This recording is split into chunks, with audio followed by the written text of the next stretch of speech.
Hi guys, Freddy here. Welcome back to the desktop for another rules breakdown. And this time I'm going to be doing Blue Planet, the 1997 first edition by Biohazard Games, which is about humanity going out and colonizing a new planet, a water world. And it's a kind of cyberpunky game, it's a kind of science fiction-y game, and it's a whole load of fun.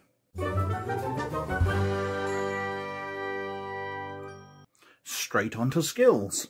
Now, if we turn to the sample character, which they make as part of the character generation section, we've got the character sheets here. And we can see that the skills are basically percentile. Now, they're built up from a base from your attribute, and then the sub-skills. So, for example, here we've got firearms at 60, but he's specialised into long arms, which has got a 70. So the long arm skill is actually only at 10 and adds on to the firearms, giving him a total of 70 points. Now, as percentile skills go, we get a percentile dice, and we roll. And that's 43, which is under his long arm skill. So he's shooting a rifle, he will hit. And you get bonuses and penalties based on various factors, and they are always in 10% stages. So if he's making an easy shot at close range, he'll be getting extra 10 or 20 points. If he's making a difficult shot into blinding light, for example, he might get a penalty of 20 or 30 points. And that's how the system works. Bonuses and penalties in 10% increments onto a percentile skill. Roll your dice under it. Now, initiative in Blue Planet is one of the more interesting features of the system. You see, it's based off two attributes. It's based off your initiative attribute and based on your speed attribute. Okay, so first of all, in the first round of combat, you roll your initiative. So he has a 60-point initiative, so we're trying to roll under a 60 on our two dice. And we rolled a 96, which is perfect to demonstrate what we want. So he's failed an initiative roll, so he does not get to go in the first round. Now in the second round of combat, if everybody else has gone, or perhaps nobody succeeded, he now rolls with a 10% bonus. So he rolls under a 70. And we roll a 17, so he gets to declare his actions on the second round. But when you first get to go, you declare your actions, and they take a number of rounds to happen, depending on your speed. Now, his speed is 92. And if we turn to page 288, which tells us how many rounds they take. So we can see his actually only take one round, but it's possible with a very low speed attribute to take up to 5 rounds. So in round 2, the character here declares his actions. And then in round 3, those actions happen. But if he'd got a very low speed attribute and he was only getting 5 rounds, those would not happen until 5 rounds had passed, and other people would be declaring and acting in between those. And that's how initiative works. And an extra point is when circumstances change, so let's say somebody else charges into a room, then you redeclare initiative, because circumstances have changed and everybody has to react to it. So once again, you roll your initiative to see whether you go in that round as soon as circumstances have changed. Another point about initiative worth mentioning is if 2 people get to act at the same time, they make speed rolls. So the character here is attempting to roll under his speed by more. So he gets 43. So he has rolled under by 49 points. So the other person would roll, and if they get more than 49 points, then they would go first. If they get less, then they go second. And that's how you determine sequence within a combat round.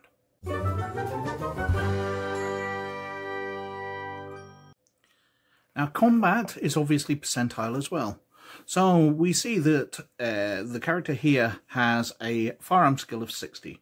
So if he's shooting a pistol, he's rolling under 60. So he rolls 56 and he hits. However, if he wants to defend as well, he can put points aside from his skill. So he can take those 60 points and he can split it in half, and he can put 30 into defense and 30 into his attack.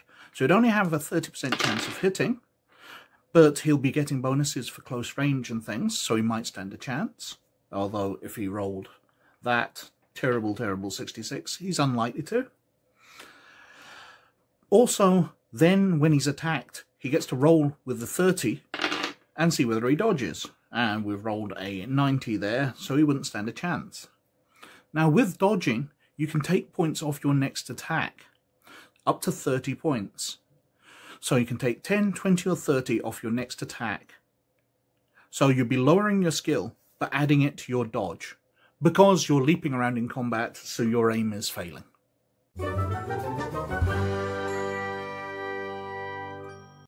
Now damage in Blue Planet is dealt with through tables.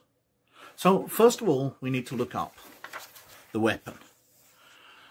So we can see here that he has a large handgun, which has damage ranks of 115, 235, 355, 475, 590 and 6100, which means we're rolling a percentile dice, and if we get under 15, we get 1 damage rank.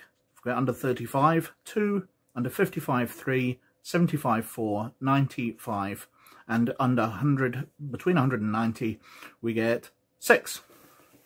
So we roll, and we have rolled a 60. So that is in between 55 and 75, so damage rank 3, because they've got under 75. So we need to then look up the damage tables. If they were shooting against a vehicle, then it would be scaled down. You can see their damage roll 3. If they were shooting at something with a damage scale of, let's say, 5, then because they only got a 3, it doesn't even match the scale for 1. So it would be scaled down from 3 down to nothing, and they wouldn't actually be able to do any damage against the vehicle at all.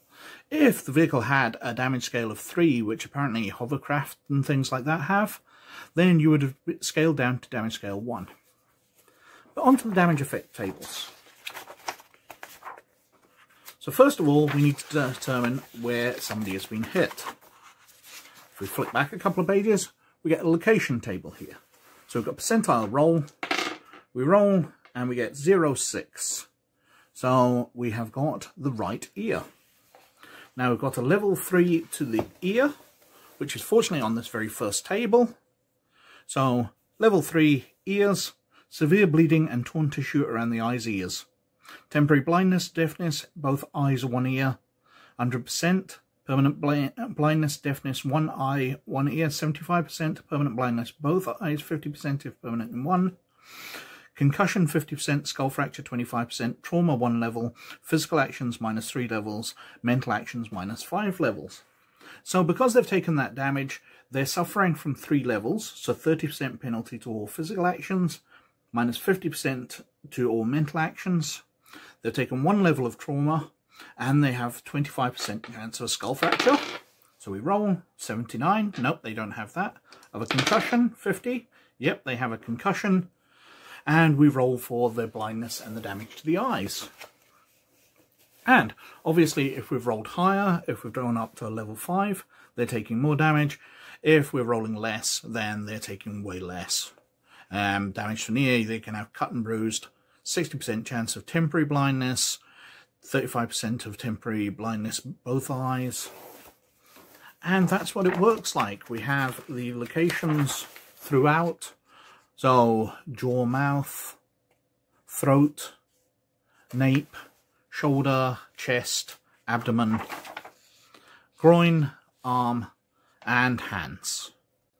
Now, the trauma level, if we flick back a couple of pages, trauma represents one of the most dangerous aspects of serious injuries, blood loss, and physiological shock.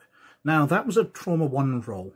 So that is a 100 -1 task level for each damage level incurred in the injury. So they're down to 90%. Now, that is a penalty onto the first aid roll. So if we get the percentage dice, if somebody's doing first aid, then they're going to be rolling 10% down because of the trauma point to heal that up. Now, trauma as well, if we flick over, we can see that there's different types of damage here. So punctured lungs, artery severed, and the details of those. So we basically have a critical hit system where if somebody is taking damage, they can get action penalties, they can get punctured lungs, other things which need first aid to be treated.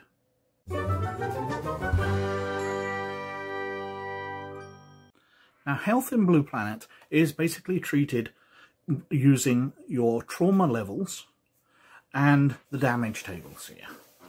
So it's possible to die from a single hit. For example, a hit to the head of level 5 has brain damage chance of 85%, or death 80% if brain damaged. So if you do terribly on those two rolls, you've got a chance of dying outright from the head wound. But other than that, your trauma levels just build up, making it more and more difficult to treat you. So if we flip back a couple of pages,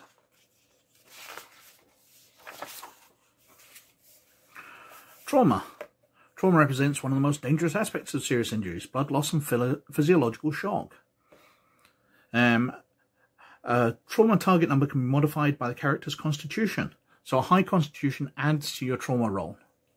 So in a Savage Marine Assault, Bataku severely maws the leg of an incorporate soldier, doing 5 levels of damage to the man's limb. This gives the man a base trauma roll of 50. 100 minus 5 levels. The trooper has a constitution of 71, thanks to a symbiotic implant, so has a constitution attribute modifier of 15.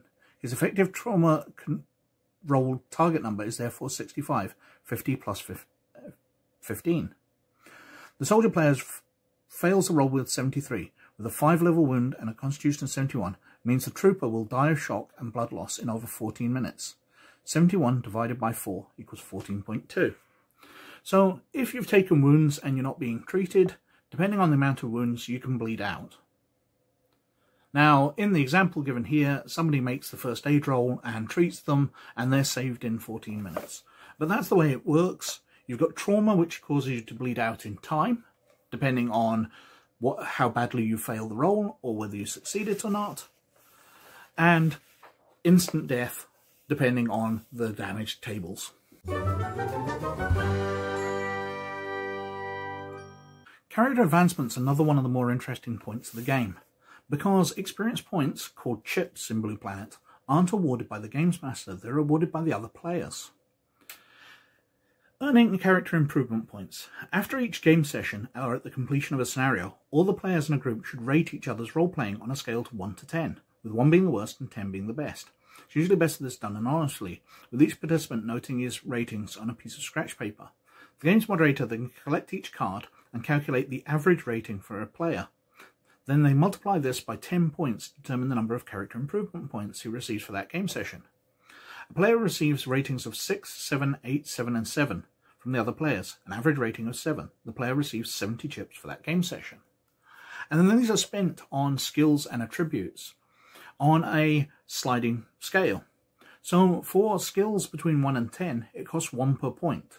So to buy a skill up from 0 to 10 costs 10 points. But then between 11 and 20, it costs 2 points, and so on and so forth, up to at 91, you're paying 10 chips for each point. And for the attributes, it's 10 times that amount.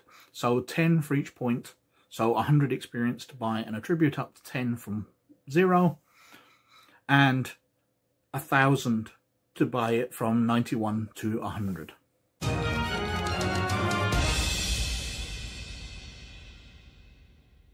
Now that's a very brief look at Blue Planet, and it's a lovely game. And one of the things I haven't talked about is the character generation, which I do like a lot, because basically you get to choose different characteristics for each character.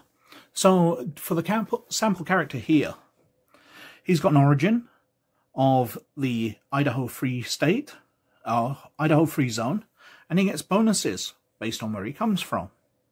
He's a human modified, so he gets bonuses based on that. He's got a tragic background. He's an undergraduate. He's got justice, compassion, discipline, fear of failure, and a GEO marshal.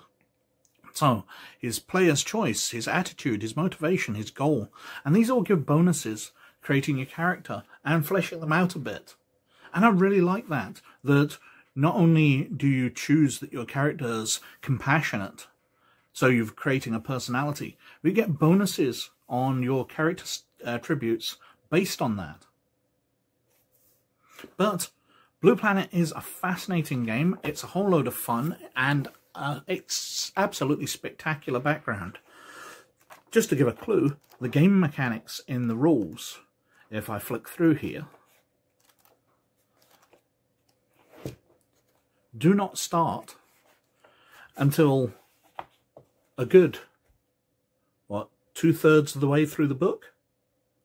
We can see that most of the book is the background. And I do absolutely love the background. The idea of a sort of cyberpunk human species going out and colonizing a world and fleeing the wreckage that is Earth is absolutely fantastic. It's an absolutely great game, which I highly recommend. And that's all I've got to say for this video. As always, thank you very, very much for watching. You'll be doing me a massive favor if you like and subscribe. But, as always, you look after yourselves, and I'll catch you later. Bye now.